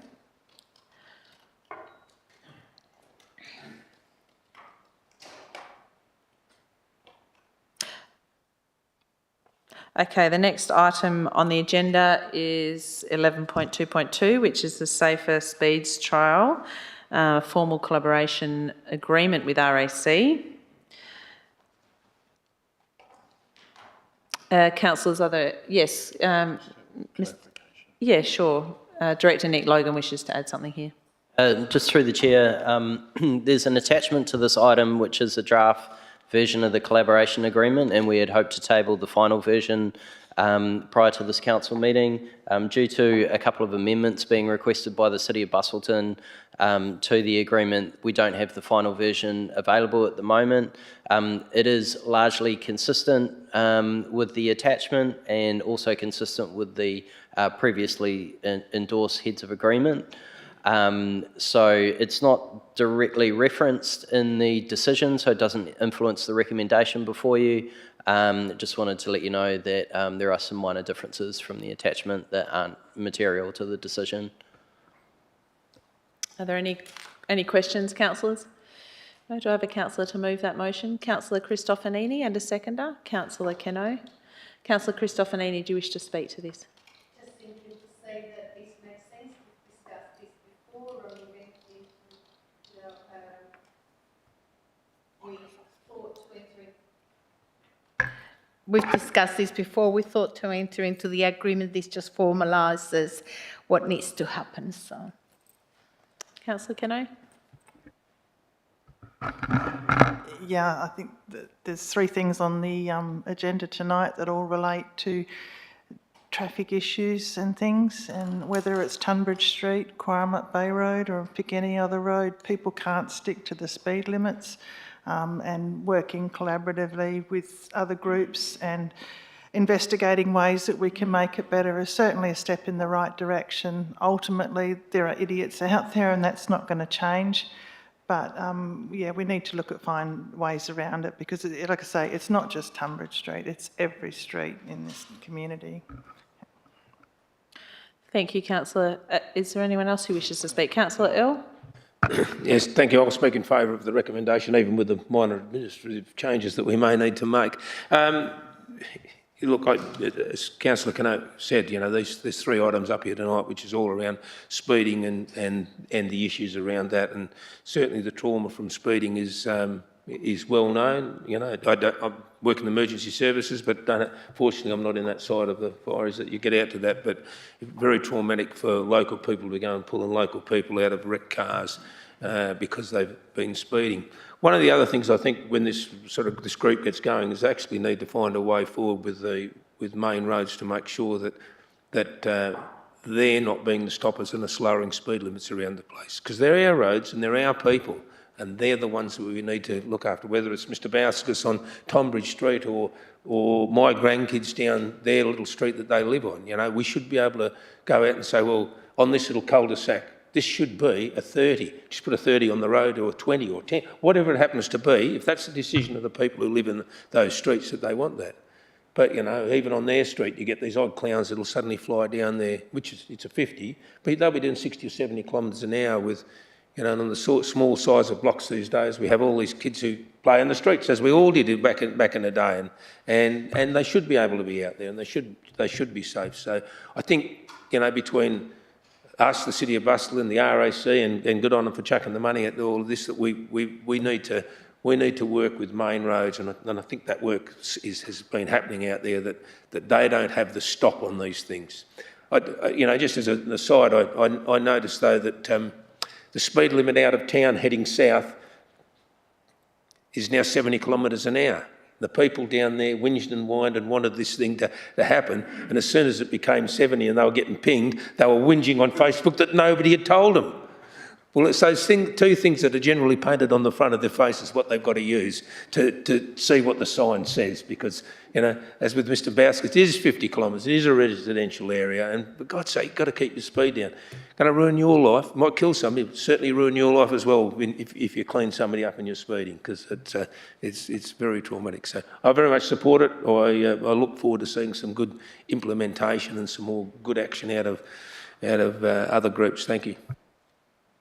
Thank you, Councillor Earl. Do any other councillors wish to speak for or against this item? I'll put it to the vote then. All those in favour, please. 7-0, thank you. 8-0. The next item on the agenda, also related to speed and traffic, is 11.2.3, the report to the Commission to reduce the speed of traffic on Tunbridge Street in Margaret River. Councillors, we have a motion there. Are there any questions in regards to this officer's recommendation? Do I have a councillor to move this recommendation? Councillor Boland, and a seconder? Councillor Earl? Councillor Boland. Yes, thank you. Yes, positive to see this report come back promptly. Positive to see some actions already, and positive that it's going to remain on the agenda and come back by June. So there could be some other measures on this road. It's a heavily trafficked road and has important things like the community centre on it, and the Woodandi track crosses it. I foresee that we'd have some other measures for this road to make it safer. So yes, supportive of how far we've got with this, and look forward to further progress. Thank you. Thank you. Councillor Earl, would you like to make comment? Yeah, thank you. I'll turn your microphone. Hang on. Yeah, look, I support the officer's recommendation on this, and Mr Bauskas was concerned about measures in the short term. I actually took that to mean, like, get the police out there now, and I think even having spoken to the Sarge in town, who's very proactive on community stuff, that hopefully they're up and down there, and hope we all manage to keep our speed down. But yeah, as I said before, these are our streets and our people, and get the speed down, and let's not be cleaning people up. Thank you. Any other councillor wish to speak against or for this motion? Put this to the vote then. All those in favour, please. That's 7-0 carried. Thank you. The next item on the agenda is 11.3.1, the Corporate Business Plan Progress Report, Quarter 2, 2023-24. Councillors, are there any questions in regards to this item? Do I have a councillor to move this motion? Officer's recommendation that we receive the progress report. Councillor Earl, and a seconder. Councillor Jones. Councillor Earl? Councillor Jones? If no one else wishes to speak for or against, I'll put that to the vote. All those in favour? 7-0, thank you. Next, we have 11.3.2, review of the Councillor Professional Development Policy. Councillors, we have an officer recommendation to adopt the policy with amendments. Are there any questions in regards to this item? Do I have a councillor to move this motion, please? Councillor Earl, and a seconder. Councillor Keno. Councillor Earl. Councillor Keno. Anyone else wish to speak for or against this item? We'll put that to the vote. All those in favour? 7-0, thank you. Item 11.3.3, notes of the council information sessions from the 1st of October 23 to the 31st of December 2023.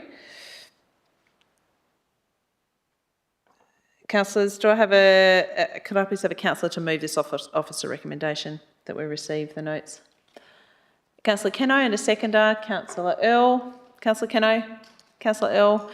All those in favour, please show your hands. Okay, that's 7-0. Thank you very much. Next item is 11.3.4, list of payments for December 2023. Councillors, are there any questions in regards to this item? Could I have a councillor to move this motion, please? Councillor Earl, and a seconder, Councillor Keno. Councillor Earl. Councillor Keno. If there's no one else to speak against or for this, we'll put this to the vote. All those in favour? 7-0. Thank you. 11.3.5 is the financial activity statement for November 2023. Councillors, are there any questions in regards to this officer's recommendation? No, I have a councillor to move this motion, please. Councillor Earl, and seconded Councillor Keno. I have a pattern this evening, councillors. Councillor Earl, do you wish to speak to this? Councillor Keno, do you wish to speak to this? No? If there's no one else who wishes to speak for or against, I'll put that to the vote. All those in favour? 7-0, thank you. Next item on the agenda is 11.3.6, adoption of CAT Amendment Local Law 2023. Here we have it again. So, councillors, are there any questions in regards to this item? Councillor Earl. Yes, a question to Councillor Mr. McLeod over there, the financial man, the legal bloke over in the corner there. So, so once this is through, then once we support this, it goes back, and then it'll go out to become a public document, or is it already a public document, a public local law? Probably just shows that I haven't fully read the. I've read it, but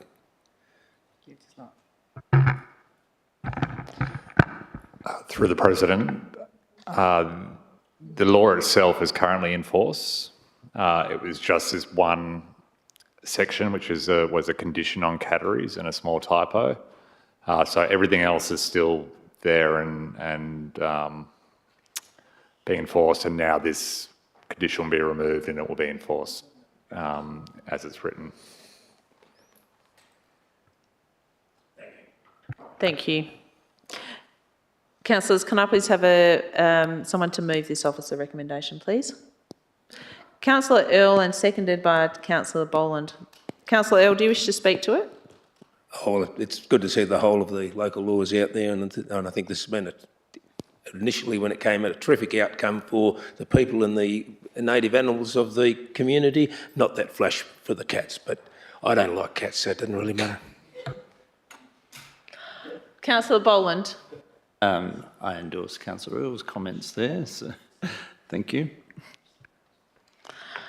Okay, councillors, let's put this one to the vote. All those in favour?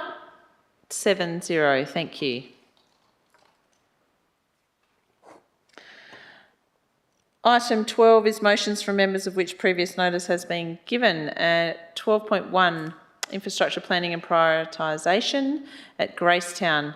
Councillor Binks, I shall hand this over to you. Roger, thank you. I just wish to point out to the meeting that there is a little bit of rewording that's been done for administrative purposes that the CEO has agreed will take the place of the original motion that's there. Would you like me to read that out again? Please, Councillor Binks, if you could read exactly what the motion is. Yes, thank you. That would be great.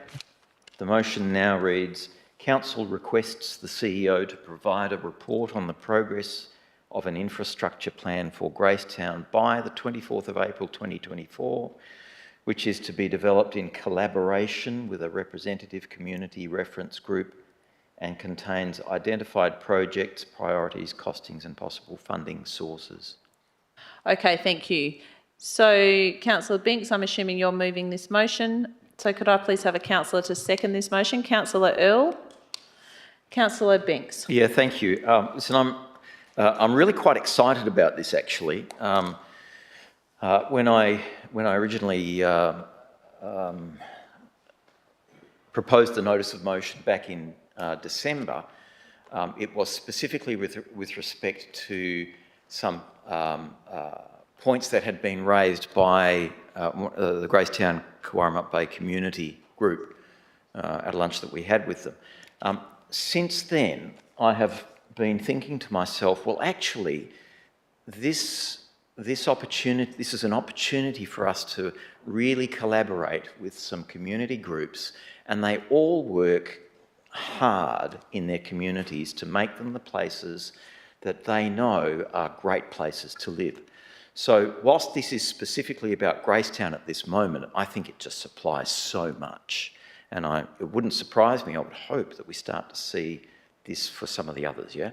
So I'm really quite excited about this. It gives us an opportunity to collaborate with the community groups that exist. And what does that mean? That means that we are able to really connect with them, work side by side, problem solve, identify reasons why we can be asking for this and not asking for that, what the timeframes are, and really communicating really well with our communities. It also provides the communities with an opportunity to draw together too. Okay, so this is, in this case with Gracetown, it's not just about the GCBC, but this is also about the other community groups that call that place theirs, you know, and that includes groups in Cowarumup, for example, because that's their local place.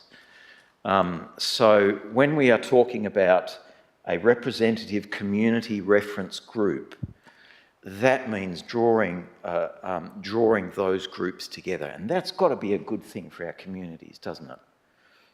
For us to be doing that. So I'm excited about that. I'm also excited because it is us really taking action on something that it's been expressed, doesn't seem to be a lot happening. So we're taking some action on it. We've got a date on it, which is the 24th of April for a progress report. It also allows for for greater accountability, Shire President, with us and with the community. But I think that one of the real benefits of this is that it provides for really strong communication. Okay, so that the communities will understand the reasons why things take longer and they cost more, or they may not cost as much.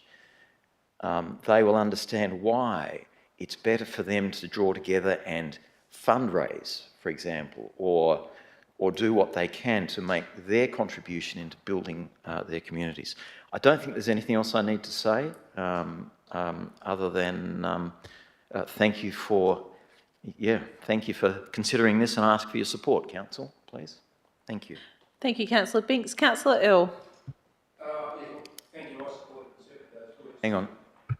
Thank you. I support the recommendation, and those words from Councillor Binks regarding consultation from outside of the Cowarumup Bay area, because Cowarumup Bay has been Cowarumup's beach forever, and so some of the people from there, whether it's the Cowarumup Hall and Reserves and Ratepayers Associations, if they want to be, should become members of this group to work out what we're going and what can be done around the place. Because if you look back over the histories, I'm here to give you another little history lesson around stuff like this. So, none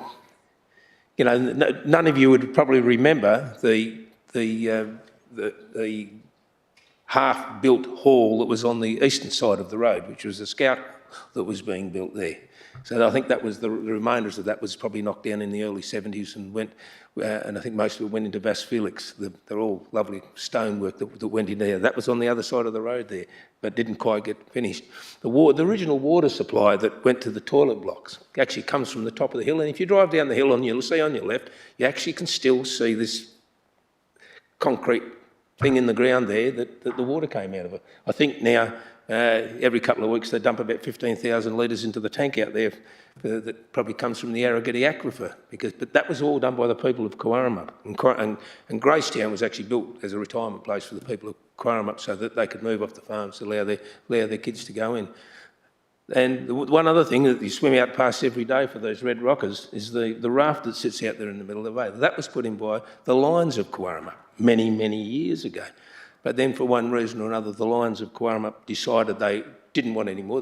Had been a problem with the Lions at Harvey with the one that they had, I think, at Biddingham. So they pulled out. And they actually moved a motion at the Sport and Rec meeting that the council buy it for $1.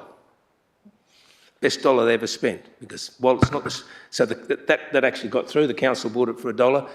It's not the same raft, because that one was made out of 44-gallon drums that was steel. This one's made out of plastic ones. So, but the same things remain, and the Gracetown Progress Association has taken on that and look after it. So all of these things have a bit of progress down the way. You know, I look at some of the things they're asking for. It's a serious challenge trying to get a bike path out there. Certainly from Quorum up, it's a serious challenge, but there may be ways around all of this. It's a serious challenge trying to formalise that car park and not lose bays. You tell me a car park around the place that gets formalised and you end up with more bays. It doesn't happen. But those are the things I think the group can work through with the staff to make sure, see what we can prove out there. Playground and things like that, terrific. So I support it. Councillor Christofanini? Yes, I just want to let Council know that we've already developed plans such as these for Witchcliffe and for Augusta with to be the basis of ongoing discussions with stakeholders. So I think these documents are really good and I think they can provide a basis for our discussion and, you know, have an agreed agenda for our discussions. And they are plans. Plans are like budgets. It doesn't mean to say that they're set in concrete because they can be changed, they can be adapted and so on. One of the things that I'm concerned about is what I heard today, that we've had lots of discussions about Gracetown and I would not like to delay such a plan. I don't know that what we need to do needs to be so difficult that couldn't be finalised by the 24th of April. And I would like to ask the CEO if there was any chance of trying to, if it were possible, to commit to delivering at least a basic plan by that date that can be a continued, you know, a document that could be expanded and so on going forward. Thank you, Councillor. Wherever possible, we will try and do that. I know there's been regular discussion with individuals and groups in Corrimup and Gracetown. I certainly have had discussions, and if we can accelerate it, we will. We will make every endeavour to bring a draft to you at that time. Thank you very much. Oops. Thank you very much for that. Thank you. Any other councillors wish to speak for or against this? I just thank you, Councillor Binks, for putting this motion forward. I'm very pleased to see representative community reference group, you know, in the context of this motion. I think that's critical, as Councillor Christofanini alluded to in the other settlements that we've, you know, going down this path. It's really important. And I guess it's, you know, Council, just be mindful that, you know, we need to provide funds to whatever we agree to. So, you know, we're doing our mid-year budget review, we've got our long-term financial plan coming up, and then, of course, our next budget. So surely this will inform us as to where we want to prioritise funding. So thank you. So if there's no one else who wishes to speak for or against, we'll put this to the vote. All those in favour? 7-0. Thank you. Next item is 13, motions for consideration at next meeting. I do not believe there are any. None received. Item 14, new business of an urgent nature, 4.1 from members. There are none. And 14.2 from the CEO. There is none. Thank you. Item 15, confidential business. There is none. Therefore, item 16 is closure of the meeting. Thank you all for coming and declare the meeting closed at 6:11 p.m. Thank you very much.